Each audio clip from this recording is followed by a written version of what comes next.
kulan wacan wanaagsan daawadayaal ku soo dhawaada wararkii ugu dambeeyay Soomaaliya waa maalinimo Khamiis taariikhduna ay ku beegan tahay 22 bisha 12aad 2022 qodobada wararkeena ugu doorona waxaa kamida ciidamada dawladda federaalka Soomaaliya oo kaabiga u saaran deegaanadii ugu dambeeyay oo ka tirsan gobolka Shabeellada Dhexe oo gacanta ku hayeen ururka al-shabaab iyo jabkii ugu weynaa oo 24 saac ugu dambeeyay halkaasi lagu gaarsiiyay kooxaha khawaarijta ee ka soo horjeeda ciidamada waxaa dhinaca kale ka hadlay ciidamada iyo waliba goobaha ay marahayaan iyo tirada rasmiga ah ee ururka al-shabaab laga dilay gudoomiyaha gobolka Shabeellada Dhexe oo ku sugan furimaha hore ee dagaalka deegaanadani ciidamadu ay kaabiga u saaran yihiin ayaa waxa ay ka tirsan yihiin degmada Ruunirgood oo ka tirsan gobolka Shabeellada Dhexe waxayna noqonaysaa deegaanadii ugu dambeeyay oo gacanta ururka al-shabaab ku haray kuwaasi oo dawladdu ay qorsheynayaan in saacadaha soo socda gabi ahaanba laga faramroojiyo kooxahan khawaarijta ee 15 sano ugu dambeeyay ku dhibaateynaya shacabka Soomaaliyeed dhinaca kale waxaa ciidamada isku soo dhiibay tiradii ugu badneed oo ka tirsan ururka al-shabaab iyo waliba duqeydii markaasi iyo nabadoonadii ururka al-shabaab hogaaminaya deegaanadaasi u xilsaarnaa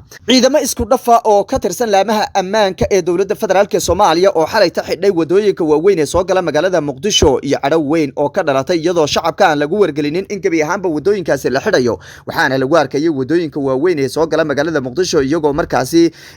ka celinaya dadka rayidka iyo waliba gaadiidka gabi ahaanna wadooyinkaasi xidhay iyadoo dadka shacabka ee magaalada Muqdisho aan lagu wargelinin in bandow u jiro isla markaana wadooyinkaasi aan la isticmaali karin goobjoogayaal ku sugan magaalada Muqdisho ayaa noo xaqiijiyay inaysan xalayta u hooyanin guryahooda ayna xalayto dhibaato xoogan ay kala kulmeen kadib markii ciidamadu ay gabi ahaan badideen in wadooyinkaasi laga gudbo sababaha ciidamadu ay u xidheen wadooyinka waaweyn ee magaalada Muqdisho oo aan lagu wargelinin shacabka Soomaaliyeed oo si emergency ay u xidheen ayaan sidoo kale taadii soo gudbin doonaa wariye Cabdimaalig Muuse Coldoon oo goordhow xabsiga laga sii daayay dabaaldegyo waaweyn oo ka socda magaalooyinka waaweyn ee Soomaaliland iyadoo la muddo 2 sano ah uu ku soo dhameystay xabsiga isla markaana maxkamadii markaasi kiiskiisa haysay ay gabi ahaanba sheegtay inuusan wax dambi lahayn balse amar ka soo baxay madaxweyne Muuse Biixi oo xabsiga ugu dhibaateysnaa muddo 2 sano ah wuxuuna ku soo aadayaa xilli siyaasadda Soomaaliland ay kacsan tahay isla markaana uu jiro ismariwaa siyaasadeed oo markaasi u dhaxeeya xisbiyada mucaaradka iyo waliba xukuumadda madaxweyne Muuse Biixi qodobadaasi oo kala faahfaahsanaya warkeena kaga boqon doontaan haduu eebayd mobilse waxaan si qadarin xushmad leedii ka codsanaynaa haduuna soo gaaro muuqaalka like saaro aragtidiina noogu reeba qaybta commentiga nagu soo bira wayna idinka mahadcelinaa la joogtaankiina mahadsanidin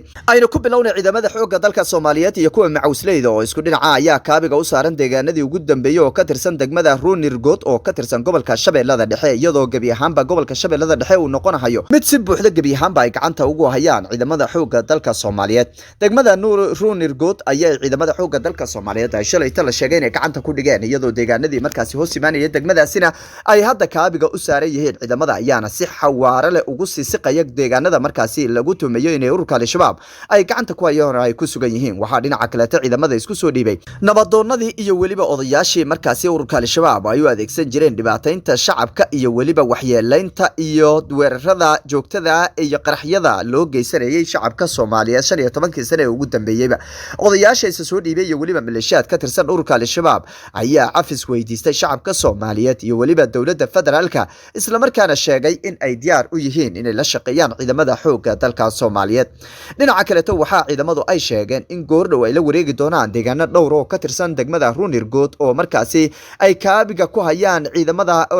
dawladda federaalka iyo kuwa macawsleyda oo isku dhafa waxaana hadda gacanta ku haya ururka al-shabaab oo iyagana la filayo inay iskaga bixi doonaan ururka al-shabaab ayaa jabkii ugu weynaa loogu geystay deegaanada lagula dagaalamay ee ka tirsan gobolka Shabeellada Dhexe iyo waliba gobolka Hiiraan iyadoo ciidamadu ay dawaan galiyeen in ka badan 1,000 askari oo ka tirsan maleeshiyaadka al-shabaab in lagu dilay tan iyo intii uu bilowday dagaalka gudoomiyaha gobolka Shabeellada Dhexe Makaraan oo ka hadlay dagaalka iyo waliba inta ay u jiraan deegaanada ururka al-shabaab ay ku sugan yihiin iyo goorta la qabanaya ayaa bogaadiyay habka ay u socdaan ciidamada xoogga dalka Soomaaliyeed ee kuwa macawsleyda ay u wadaan dagaalka iyo qaybaha u haray isagoo sheegay in gabi ahaanba saacadaha soo socdo gobolka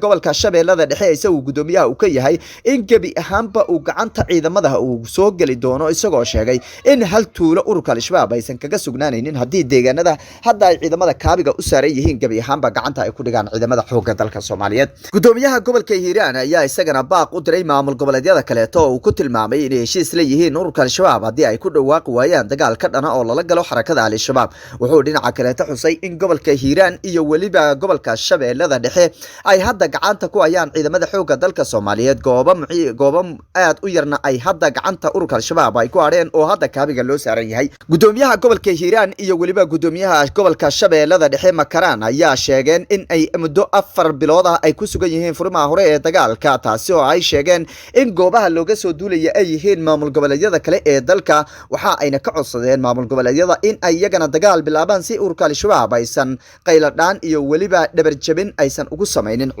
ciidamada xoogga dalka Soomaaliyeed iyo kuwa macawisleyda ee guulaha waaweyn ka gaaray dagaalka lagula jiray. Buuq weyn ayaa ka dhashay ciidamo la sheegay in xalay xidheen wadooyinka waaweyn ee soo gala magaalada Muqdisho, iyadoo shacabka lagu wargelin in wadooyinkaasi la xidhayo. Ciidamada ayaa xalay fiidnimadii waxa ay xidheen wadooyinka waaweyn ee halbowlaha u ah magaalada Muqdisho, isla markaana diiday gabi ahaanba ay ka gudbaan gaadiidka shacabka iyo waliba dadka rayidka ee lugeynaya. Shacabka magaalada Muqdisho ayaa walaac weyn waxa ay ka muujiyeen ciidamada sida degdega iskaga xidhanaya wadooyinka ay isticmaalayaan dadka shacabka ee ay ugu galbelayaan xaafadahooda iyo waliba danahooda ay ku qabsanayaan, iyagoo walaac ka muujiyay in xaaladii xalay ta dhacday ay khatar u keeni karto jiritaanka shacabka iyo waliba isku socodka magaalada. Waxaa dhinaca kale ay shacabku ka codsadeen in dowladda madaxweyne Xasan Sheekh Maxamuud ay marka hore shaaciso ayna u sheegto in wadooyinkaasi la xidhi doono oo aysan isticmaali doonin shacabka si ay shacabku uga gaashaantaan oo markaasi ay uga soo diyaar garoobaan saacadaha inta aysan imaanin ciidamada xoogga ee markaasi la wareegaya wadooyinkaasi xidhanaya. Wadooyinka ciidamada xoogga dalka Soomaaliyeed ay xalay xidheen ayaa kala ah iskoyska Taleex ilaa Banaadir iyo iskoyska kilomitir 4 ilaa warshada caanaha, iyadoo gabi ahaanba wadooyinka halbowlaha u ahaa isku socodka magaalada Muqdisho ay ciidamadu si degdeg ah ula wareegeen. Shacabka magaalada Muqdisho ayaana loo xaqiijiyay xalayto inaysan u galbanin xaafadahooda kadib markii ciidamadu ay diideen in dhinacyadaasi loo kala gudbo, iyadoo qaarkood ay sheegeen in dad ehelada oo goobahaasi ku sugan ay la seexdeen, halka qaybo kalena ayba sheegeen in xalayto dhan ay soo jeedeen oo aysan helinba goob markaasi ay seexdaan. Waana fadeexad ku imaanaysa xukuumadda ra'iisul wasaare Xamse Cabdi Barre, waxayna u soo jeediyaan baaq ku aadan in xiliyada ay fulinayaan opereeshinada ama howlaha degdega oo ay doonayaan ciidamadu inay xidhaan wadooyinka in lagu soo wargeliyo shacabka si ay uga sii diyaar garoobaan oo markaasi ay xilli horeba dukaamadooda iyo goobahooda ganacsi ay u xidhaan wadanahooda ay uga dhamaystaan magaalada dhexdeeda, isla markaana ay uga hoydaan hoyga markaasi ay ka degan yihiin magaalada Muqdisho. sababaha ciidamadan ay u xidheen ayaa la sheegay inay kala ahaayeen in ciidamadii shalay toos ka soo degay garoonka Aadan Cadde ee laga soo celiyay wadanka Eritrea in la kala geynayay xeryaha markaasi ciidamada xoogga dalka Soomaaliyeed ay kaga sugan yihiin magaalada Muqdisho, iyadoo xeryahaasi loo qaybinayay ciidamadii cutubiyadii ugu horeeyay shalay ka soo degay garoonka Aadan Cadde ee magaalada Muqdisho. Waxaa dhinaca kale iyadana la sheegay in xiisad xoogan ay xalay ka taagneed magaalada Muqdisho, taasi oo ka dhalatay kulankii baarlamaanka ee shalayto ee lagu kala tagay lagu kala aragti duwanaa, isla markaana xildhibaanadu ay isku khilaafeen iyo waliba cabsi markaasi laga qabay in xubno ka tirsan xildhibaanadu ay inqilaab ka sameyn karaan magaalada Muqdisho, iyo sidoo kale gawaari iyadana ururka al-shabaab la sheegay loo soo ekeysiyay gawaarida ciidamada oo waxyaabaha qarxa laga soo buuxiyay oo maalmihii ugu dambeeyayba ay ka digayeen sirdoonka dalka Turkiga iyo dalka Mareykanka iyo sidoo kale sirdoonka NISA oo ayaga naftirkooda sheegay in xogahaasi ay heleen ururka al-shabaabna ay doonayaan in qaraxyo waaweyn ay ka fuliyaan magaalada Muqdisho. Taasi ayaana loo sababeeyay in ciidamadaasi si degdeg ah ay u xidhaan wadooyinka, iyadoo siqdi dhexe xalayto laga qaaday gabi ahaanba ciidamadii halkaasi ku sugnaa kadib markii shacabku ay baraha bulshada si aad ah uga dagaalameen, isla markaana ay ku soo qoreen dhibaatada ay geysatay xidhitaanka wadooyinka halbowlaha u ahaa isu socodka dhammaanba gobolka Banaadir. Ugu dambeynna wariyihii caanka ahaa ahna samafalihii u gargaari jiray agoonta iyo dadka dhibaataysan ee afkiisa uga hadli jiray Cabdimaalig Muuse Coldoon oo goordhow xabsiga laga sii daayay, iyo dabaaldegyo ka socda magaalooyinka waaweyn ee Somaliland oo shacabka markaasi iyagu taageersan, isla markaana ka xumaa dhibaatadii loo geystay Cabdimaalig Muuse Coldoon iyo sidii xaqdarrada ahayd ee 2 sano ugu xidhnaa xabsiga dhexe ee ku yaala magaalada Hargeysa u dabaaldegaya soona dhaweynaya sii deyntiisa ayaa dhow laga sii daayay xabsigaasi. Waxa uuna la hadlay warbaahinta isagoo sheegay in uu arimaha uu u xidhnaa iyo waliba cidda amartay markaasi xarigiisa. Cabdimaalig Muuse Coldoon oo muddo 2 sano xabsigaasi ku jiray, isla markaana maxkamadda kiiskiisa haysay ay horaantii sanadkii ugu horeeyayba ay sheegtay inuusan dambi lahayn, kadibna amar madaxweynaha uu bixiyay ugu jiray xabsiga, ayaa gabi ahaanba sheegay arimaha loo haystay. Wuxuuna sheegay in loo haystay aflagaado, uu sheegay in la aflagaadeeyay iskuulka Abaarso oo la sheegay inuu leeyahay nin khaniis oo markaasi ka soo jeeda wadanka UK,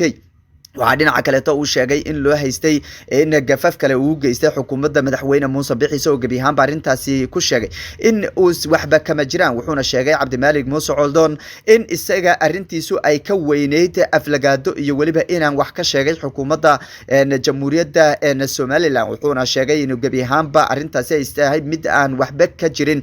cabdimaalig muuse coldoon ayaa lagu yaqaanaa shakhsi aan ka laabanin dhaliilaha markaasi ay leedahay xukuumadda ka talisa somalilan iyo weliba in markaasi uu ka hadlo dugsiyada iyo iskuulada markaasi ay leeyihiin ajaanibta doonaysa in ay lumiyaan oo dhaqanka iyo weliba diinta ay ka lumiyaan caruurta yaryar ee da'yarta ee Soomaaliyeed isagoo ka soo duubay iskuulka Abaarso arrimo la yaab leh oo wajigabax ku noqotay madaxweyne Muuse Biixi iyo weliba jiritaanka Somaliland iskuulka Abaarso ayaa waxyaabihii lagu soo bandhigay waxaa kamid ahaa in gabadha iyo wiilku ay wada galayaan hal musqul oo markaasi isku furan iyagoo markaasi isfiirsan xiliyada ay gudanayaan xaajada musqusha waana arinta fadeexada weyn ku keentay madaxweyne Muuse Biixi isagoo markii dambana goobtaasi gaaray sheegayna in uusan arag arinta uu sheegay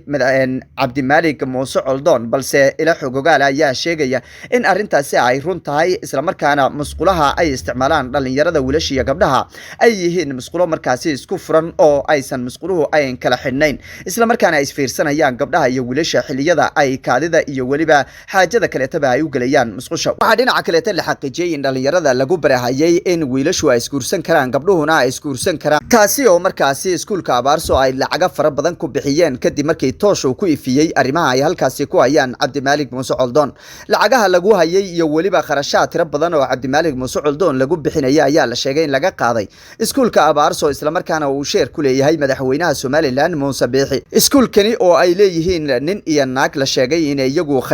khaniisiin yihiin ayaa la sheegay in sheer ka siiyeen madaxweyne Muuse Biixi waana mid keentay in madaxweyne Muuse Biixi uu amar ku bixiyo in xabsiga uu ku jiro cabdimaalig muuse coldoon cabdimaalig muuse coldoon ayaa 2 sano hadda soo dhameystay iyadoo marar horena lagu xiray xabsiyada ku yaala magaalada Hargeysa isla markaana lagu sii daayay siyaabo kala duwan oo cafis iyo waliba markaasi damiino kala duwan lahaa balse cabdimaalig muuse coldoon ayaa lagu yaqaanaa inuusan indhaha ka laabanaynin waxyaabaha lidka ku diinta islaamka iyo waliba jiritaanka Somaliland isagoo mar waliba dhaliilaha ay leeyihiin iskuulada iyo waliba xukuumadda markaasi ka talinaysa wadanka inuu u soo jeediyo si markaasi ay khaladaadkaasi iskaga saxaan balse markaasi xukuumadda dadka jooga ayaa si xooga ugu adeegsaday in cabdimaalig muuse coldoon lagu waxyeeleeyo xabsiyada dawadayaal qodobadaasi ayaa barnaamijkan ugu dambeeyay wixii ka soo kordho cabdimaalig muuse coldoon iyo waliba jirdiladii loo geystayna wararkeena dambe ayaan idinku soo gudbin doonaa tan iyo mid ka xigeentan ka kulmaynana waxaan idinka tagaynaa amaana Allah